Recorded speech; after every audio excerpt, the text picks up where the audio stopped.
નમસ્કાર. આજે આપણે ધોરણ 10 સામાજિક વિજ્ઞાનમાં પાઠ 4 ભારતનો સાહિત્યિક વારસોના પ્રશ્ન જવાબોની સમજૂતી મેળવીશું. પ્રથમ પ્રશ્ન જોઈએ. ભારતમાં વેદો કેટલા છે અને કયા કયા તે સમજાવો. જવાબ જોઈએ. વેદો 4 છે. ઋગ્વેદ, યજુર્વેદ, સામવેદ અને અથર્વવેદ. ઋગ્વેદની સમજૂતી જોઈએ. ઋગ્વેદ ભારતીય સાહિત્યનો પ્રાચીનતમ અને 10 ભાગમાં વહેંચાયેલો અદ્ભુત ગ્રંથ છે. તેમાં કુલ 1028 ઋચાઓ છે. તેમાંથી મોટાભાગની ઋચાઓ દેવોને લગતી સ્તુતિઓ છે. આ સ્તુતિઓ યજ્ઞ પ્રસંગે કરવામાં આવતી. તેમાંથી ઉષાને સંબોધન કરતી કેટલીક સ્તુતિઓ મનમોહક છે. યજુર્વેદ વિશે જોઈએ. યજુર્વેદ યજ્ઞનો વેદ કહેવાય છે. તે ગદ્ય અને પદ્ય સ્વરૂપમાં છે. તેમાં યજ્ઞોના મંત્રો, યજ્ઞની ક્રિયાઓ અને વિધિઓ દર્શાવવામાં આવે છે. સામવેદ વિશે જોઈએ. સામવેદમાં ઋગ્વેદની ઋચાઓનું ગાન કરવાની વિધિ દર્શાવી છે. એ શ્લોકો રાગ અને લય સાથે ગાવામાં આવે છે. તેથી સામવેદને સંગીતની ગંગોત્રી કહે છે. અથર્વવેદ વિશે સમજૂતી જોઈએ. અથર્વવેદમાં અનેક પ્રકારના કર્મકાંડો અને સંસ્કારોનું વર્ણન છે. બીજો પ્રશ્ન જોઈએ. પ્રાચીન ભારતીય સાહિત્ય તરીકે વૈદિક સાહિત્યનો પરિચય આપો. જવાબ જોઈએ. વૈદિક સાહિત્યમાં ઋગ્વેદ, સામવેદ, અથર્વવેદ અને યજુર્વેદ આ 4 વેદો ઉપરાંત બ્રાહ્મણ ગ્રંથો, આરણ્યકો, ઉપનિષદો, વેદાંગ વગેરેનો સમાવેશ થાય છે. ઋગ્વેદ વિશે જોઈએ. ઋગ્વેદ ભારતીય સાહિત્યનો પ્રાચીનતમ અને 10 ભાગમાં વહેંચાયેલો અદ્ભુત ગ્રંથ છે. તેમાં 1028 ઋચાઓ છે. તેમાંથી મોટાભાગની ઋચાઓ દેવોને લગતી સ્તુતિઓ છે. સામવેદ. સામવેદમાં ઋગ્વેદના છંદોનું ગાન કરવાની વિધિ દર્શાવે છે. તે સંગીતની ગંગોત્રી કહેવાય છે. યજુર્વેદ. યજુર્વેદમાં યજ્ઞ વખતે બોલવામાં આવતા મંત્રો, ક્રિયાઓ અને વિધિઓ દર્શાવવામાં આવે છે. અથર્વવેદ. અથર્વવેદમાં અનેક પ્રકારના ક્રિયાકાંડો અને સંસ્કારોનું વર્ણન છે. ત્યાર પછી બ્રાહ્મણ ગ્રંથો વિશે જોઈએ.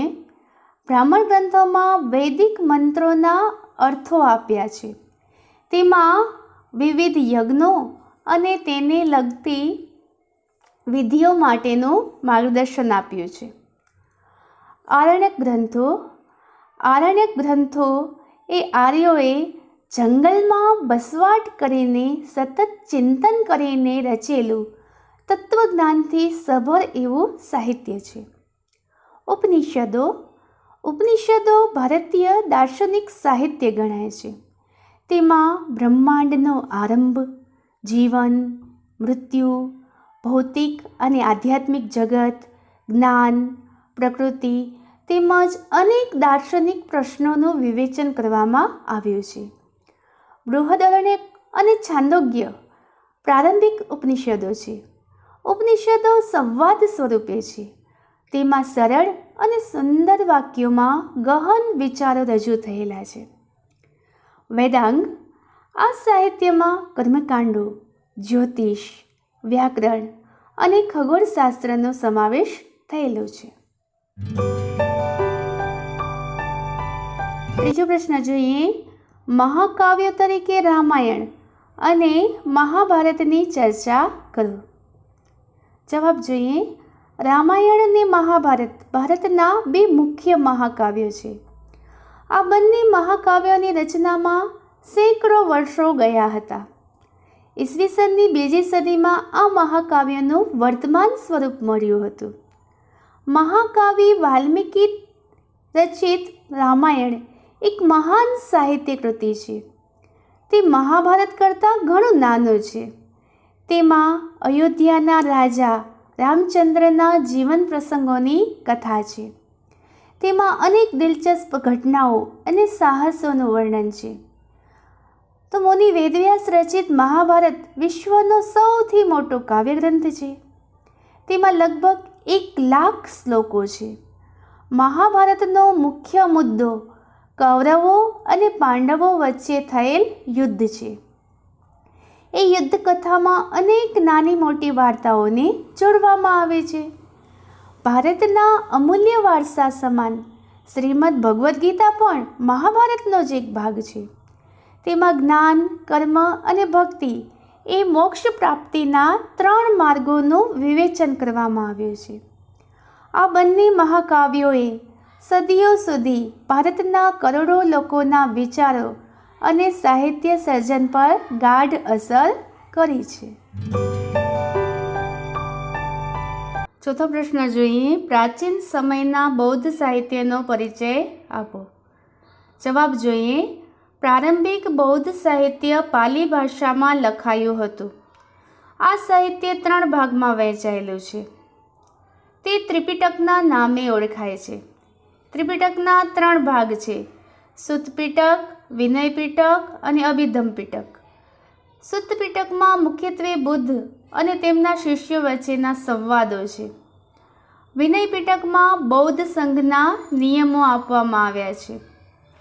રાજા મિનેન્ડર અને બૌદ્ધ તત્વજ્ઞાની નાગસેન વચ્ચેના સંવાદોનો ગ્રંથ મિલિંદ પન્હો બૌદ્ધ સાહિત્યનો મહત્વનો ગ્રંથ છે.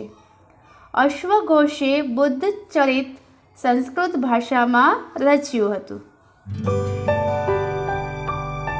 5મો પ્રશ્ન. પ્રાચીન ભારતીય સાહિત્યનો પરિચય આપો. જવાબ જોઈએ. ઋગ્વેદ ભારતીય સાહિત્યનો અતિ પ્રાચીન અને 10 ભાગમાં વહેંચાયેલ અદ્ભુત ગ્રંથ છે. તેમાં કુલ 1028 ઋચાઓ છે. મોટાભાગની ઋચાઓ દેવોને લગતી સ્તુતિઓ છે. ઋગ્વેદ પછી સામવેદ, યજુર્વેદ અને અથર્વવેદ આ 3 વેદો રચાયા. વેદો પછી બ્રાહ્મણ ગ્રંથો રચાયા. એ પછી ઉપનિષદો રચાયા. આ સમયે વેદાંગ સાહિત્ય રચાયું. તેમાં કર્મકાંડ, જ્યોતિષ, વ્યાકરણ અને ખગોળશાસ્ત્ર જેવા વિષયોનો સમાવેશ થયેલો છે. આ સમયમાં મહાન વ્યાકરણ શાસ્ત્રી પાણિનીએ સંસ્કૃત ભાષામાં અષ્ટાધ્યાયી નામનો વિખ્યાત વ્યાકરણ ગ્રંથ તૈયાર કર્યો. પ્રાચીન ભારતીય સાહિત્યમાં મહાકાવ્ય તરીકે રામાયણ અને મહાભારત મુખ્ય છે. પ્રારંભિક બૌદ્ધ ધાર્મિક સાહિત્ય પાલી ભાષામાં લખાયેલું. તેમાં ત્રિપિટક તરીકે ઓળખાતા સુત્ત પિટક, વિનય પિટક અને અભિધમ પિટક નામના ગ્રંથો મુખ્ય છે. બૌદ્ધ સાહિત્યમાં મિલિંદ પન્હો એક મહત્વનો ગ્રંથ છે. ગુપ્ત યુગ સંસ્કૃત સાહિત્યમાં કાવ્ય અને નાટકના વિકાસનો સુવર્ણ યુગ ગણાય છે. આ સમયમાં કવિવર કાલિદાસ, ભવભૂતિ, ભારવી, ભર્તુહરી, બાણભટ્ટ, માઘ વગેરે મહાન સાહિત્યકારો થઈ ગયા. એ પછીના સમયમાં શંકરાચાર્યે ભાષ્યની રચનાઓ કરી. પ્રાચીન યુગ દરમિયાન તમિલ, તેલુગુ, કન્નડ અને મલયાલમ એ 4 દ્રવિડ કુળની ભાષાઓમાં સાહિત્ય રચાયું. તેમાં તમિલ સૌથી પ્રાચીન ભાષા છે. 6થો પ્રશ્ન જોઈએ. ગુપ્ત યુગના સંસ્કૃત સાહિત્યનો પરિચય આપો. અથવા ગુપ્ત યુગને સંસ્કૃત સાહિત્યનો સુવર્ણ યુગ કહેવામાં આવે છે. વર્ણન કરો. જવાબ જોઈએ. ગુપ્ત યુગ સંસ્કૃત સાહિત્યના કાવ્યો અને નાટકોનો સુવર્ણ યુગ કહેવાય છે. આ સમયમાં મહાકવિ કાલિદાસ, ભવભૂતિ, ભારવી, ભર્તુહરી, બાણભટ્ટ, માઘ વગેરે મહાન સાહિત્યકારો થઈ ગયા. આ બધા સમગ્ર ભારતમાં પ્રખ્યાત છે. એ સૌમાં મહાકવિ કાલિદાસને તેમની કાવ્યકલા અને ઉત્કૃષ્ટ શૈલીના કારણે વિશ્વ પ્રસિદ્ધિ મળી છે. તેમણે અભિજ્ઞાન શાકુંતલમ, કુમાર સંભવ, રઘુવંશ, મેઘદૂત, ઋતુસંહાર નામની બેનમૂન કૃતિઓ રચી છે. આ સમયની અન્ય કૃતિઓમાં બાણભટ્ટ રચિત હર્ષ રચિત અને કાદંબરી, ભવભૂતિ રચિત ઉત્તરરામચરિત, ભારવી રચિત કિરાતાર્જુનીયમ, વિશાખા દત્ત રચિત મુદ્રા રાક્ષસ, શુત્રક રચિત મૃચ્છકટિકમ, દંડી રચિત, 10 કુમાર ચરિત વગેરેનો સમાવેશ થાય છે. રાજકીય પ્રસંગો, પ્રણય પ્રસંગો, રૂપકો, હાસ્ય પ્રસંગો, તત્વજ્ઞાન વગેરે આ ગ્રંથોના મુખ્ય વિષયો છે. 7મો પ્રશ્ન જોઈએ. ગુજરાતી ગદ્ય પદ્ય સાહિત્ય વિશે નોંધ લખો. જવાબ જોઈએ. પ્રાચીન યુગથી જૂની ગુજરાતી ભાષામાં પદ્ય સાહિત્ય રચાતું હતું. સમય જતાં ગુજરાતી ભાષાનો વિકાસ થતાં અનેક કૃતિઓ રચાઈ. નરસિંહ મહેતાના ભક્તિ સાહિત્યથી ગુજરાતી ભાષામાં પદ્ય સાહિત્યનો પ્રારંભ થયો.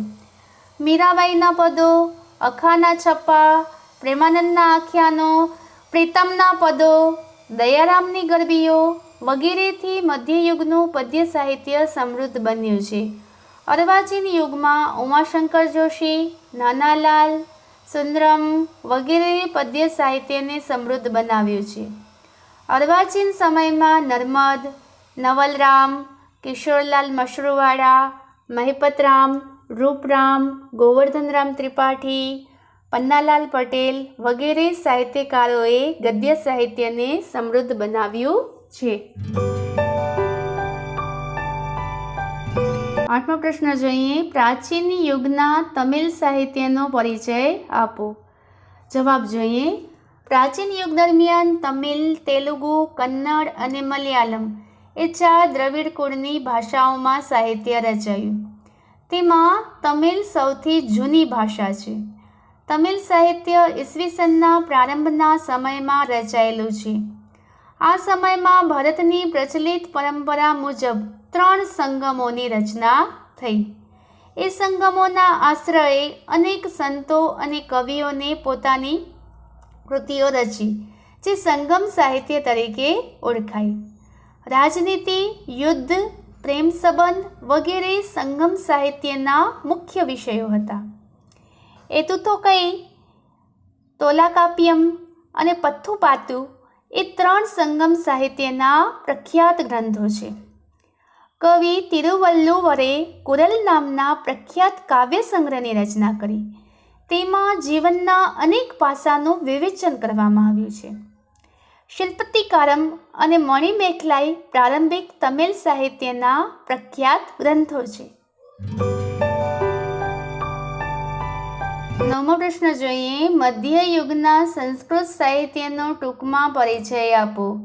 જવાબ જોઈએ. મધ્યયુગની શરૂઆતમાં કાશ્મીરમાં સોમદેવે કથાસરિત સાગર અને કલ્હણે રાજતરંગિણી નામના મહાન ગ્રંથો રચ્યા. રાજતરંગિણી કાશ્મીરના ઇતિહાસને આલેખતો ઘણો મહત્વનો ગ્રંથ છે. તે ભારતનો સર્વપ્રથમ ઐતિહાસિક ગ્રંથ છે. કવિ જયદેવે ગીત ગોવિંદ નામના કાવ્ય ગ્રંથની રચના કરી. આ કાવ્ય સંગ્રહ સંસ્કૃત સાહિત્યનો અતિ સુંદર કાવ્ય સંગ્રહ છે.